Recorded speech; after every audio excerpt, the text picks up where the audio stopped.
అక్కడ ప్రస్తుతం విశాఖ జూలో ఉన్న ఎలుగుబంట్లు వేరు, అలాగే బాను వేరు. బాను ప్రస్తుతం వైద్యులు అంటే ఏదైతే అటవీ శాఖ అధికారులకు సంబంధించిన వైద్యుల సంరక్షణలో ఉంది. ప్రస్తుతం దాని ఆరోగ్య పరిస్థితి కూడా కోలుకున్న పరిస్థితి ఉంది. అయితే ఇటు పెదవలస గ్రామస్తులు అలాగే అల్లూరు జిల్లా ప్రజలు మాత్రం దీన్ని ఖచ్చితంగా విశాఖ జూకి ఆరోగ్య పరిస్థితి కోలుకున్న తర్వాత తరలించి అక్కడ ఏర్పాటు చేసినట్లయితే తాము అప్పుడప్పుడు చూడవచ్చని చెప్తున్నారు.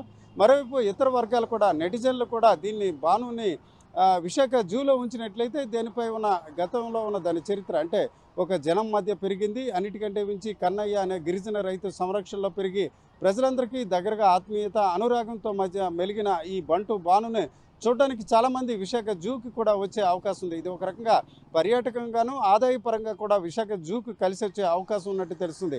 ఏదేమిటికి బంటి బాను విషయంపై ఒక నిర్ణయం త్వరలోనే అధికారులు తీసుకునే అవకాశం ఉంది. అంతవరకు కూడా ఇది నేనున్న యానిమల్ రెస్క్యూ సెంటర్లో వైద్యుల సంరక్షణలో కొనసాగే అవకాశాలు ఉన్నాయి. అదే పరిస్థితి ఇక్కడ స్పష్టంగా మనకు కనిపిస్తుంది.